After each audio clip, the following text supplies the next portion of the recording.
What's up, everybody? So today I'm going to show you a story that Jordan Peterson uses all the time that also has a lot of significance to think about foresight in organizations.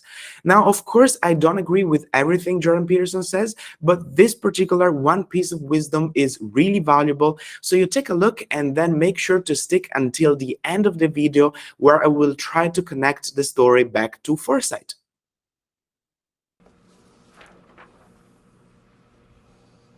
There's no such thing as a dragon. Well, we all know that, right? A dragon is a fictitious creature. Reptilian, terrible, lives forever, breathes fire, hoards gold. Strange combination of attributes. Why would something terrible and ancient hold a treasure?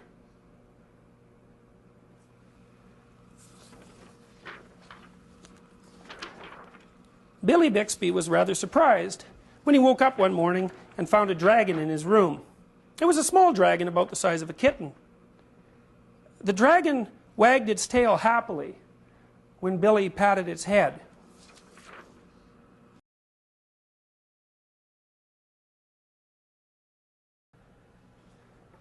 Billy went downstairs to tell his mother. "There's no such thing as a dragon," said Billy's mother.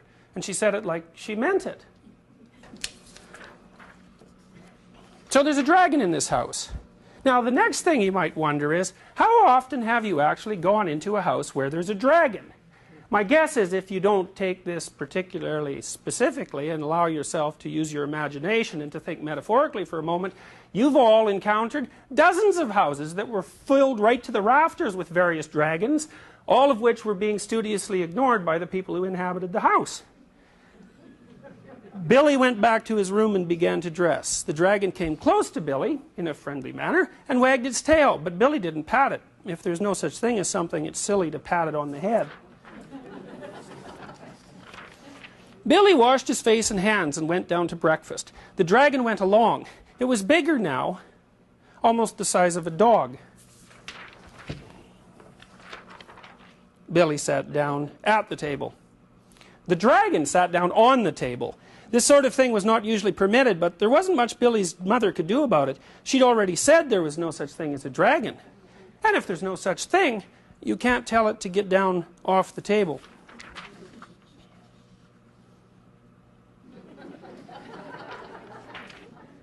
Mother made some pancakes for Billy.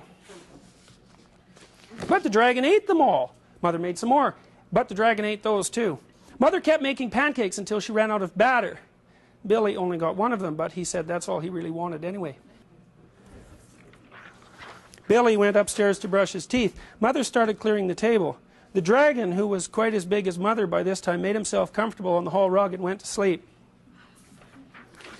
I really like this one.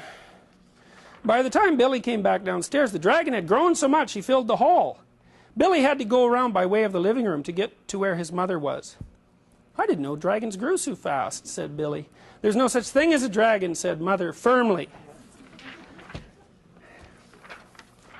Cleaning the downstairs took Mother all morning. What with the dragon in the way and having to climb in and out of windows to get from room to room. So you know, you think back in your own experience when you've gone to a house where there's a dragon hiding underneath the living room rug and nobody's saying anything about it. And then you think, how long does it take to get something absolutely simple done in a house that's absolutely jammed to the rafters with unfinished business? Forever, right? Organizing people in a household like that to even do something as simple as go out for breakfast in the morning, or even perhaps to make a meal, is virtually impossible. Why? Well, because there's something going on in the household that has been studiously ignored for a very long time and has grown so large as a consequence that it occupies the whole domain. By noon, the dragon filled the house. Its head hung out the front door, its tail hung out the back door, and there wasn't a room in the house that didn't have some part of the dragon in it.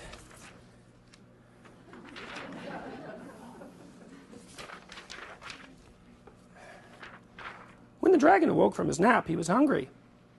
A bakery truck went by. The smell of fresh bread was more than the dragon could resist. He ran down the street after the bakery truck. The house went along, of course, like the shell on a snail.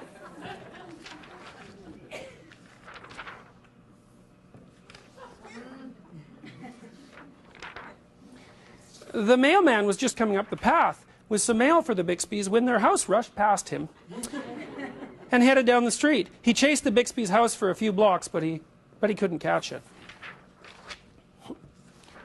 When Mr. Bixby came home for lunch, the first thing he noticed was that his house was gone. Luckily, one of the neighbors was able to tell him which way it went.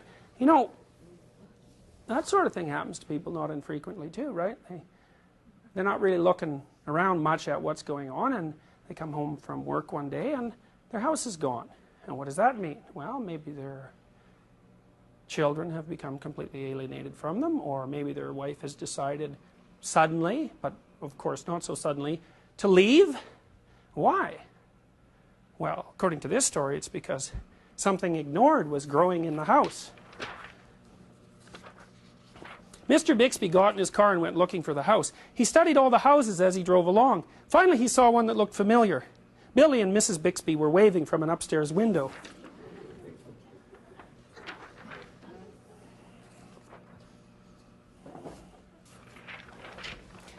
Mr. Bixby climbed over the dragon's head onto the porch roof and through the upstairs window. "How did this happen?" Mr. Bixby asked. "It was the dragon," said Billy. "There's no such thing," Mother started to say. "There is a dragon," Billy insisted, "a very big dragon." And Billy patted the dragon on the head.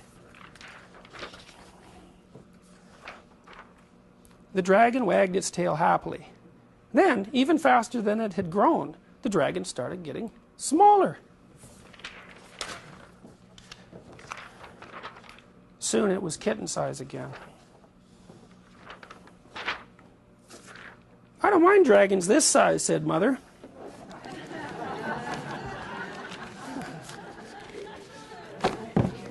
"Why did it have to grow so big?"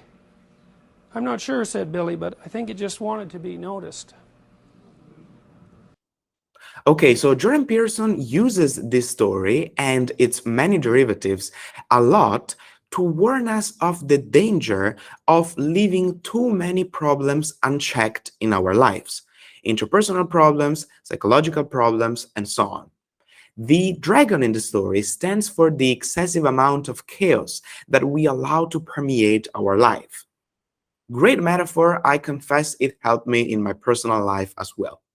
But now I want to draw your attention to the significance of this story, to think about the lack of foresight in organizations. Imagine the family in the story is an organization, like a business. Then what is the dragon? What is that thing that grows exponentially and problematically if left completely unchecked? Well, that's the future. As they grow larger, organizations often get stuck in obsolete routines they're very good at. They stop looking at market changes, technological changes, value changes, and of course, changes in customer needs. The more they don't explore these emerging changes and what the future may bring with them by practicing foresight, the more these changes become unmanageable. And that's difficult because the dragon of the future may start really small with weak signals. For example, YouTube partnering with Shopify. Is online shopping going to be completely video-based? Online retailers should take note. And then it grows, right? Until it's too late for organizations to adapt. But maybe the most notorious example of this in business history is Kodak. Kodak was stuck in film photography and it refused to see the growing dragon of digital photography, the growing future of digital photography. Another more recent example of this might be Netflix, which has been churning out a huge amount of content, but also sort of disengaged with the needs and incentives of its customers. And that's why it had a huge plunge in subscribers, although it's certainly too early to say whether this will bring down the company. But besides these examples, the story makes so much sense in so many ways. Like, for example, who is the mother in the story in the organization? Well, that's the obstinate, sunk costs-driven CEO who refuses to see upcoming changes. And who is the father of the story? Well, that's the followers of the CEO who would do anything the CEO says, even if it's completely unreasonable. And finally, who is the kid in the story in the organization? This is the most interesting part because it matches so well. Well, that's the younger employees who just joined the organization more recently and who are unconstrained by organizational routines. And as a consequence, who can see that what the organization is doing is not going to work, who can see the dragon of the future. This happens really often. And they will tell the CEO that what the organization is doing is not going to work. But the CEO won't listen. Instead, he or she will command the followers to keep executing old school. Remember the mother of the story? She would command the father to go around look for the house. You know, Kodak, for example, had brilliant people who actually saw the upcoming changes in photography. An electrical engineer at Kodak, Steven Sasson, was actually the first to invent digital photography, but the management didn't listen. So if you don't want the dragon of the future to grow exponentially around the organization, one way to prevent that is to practice foresight. Okay, so I really hope that you liked this video, and I hope that it helped you to know more about what foresight is about in a metaphorical manner. If you liked this video, I would super appreciate to give it a thumbs up and subscribe to my YouTube channel. It will really support the channel. And if you want to learn more about foresight, I suggest you take a look at the Futures and Foresight 101 playlist in this channel. That playlist has tons of videos that have been shot by me and by others, and that explain really well what foresight and scenario planning is all about. And I'll see you in my next video. Bye for now.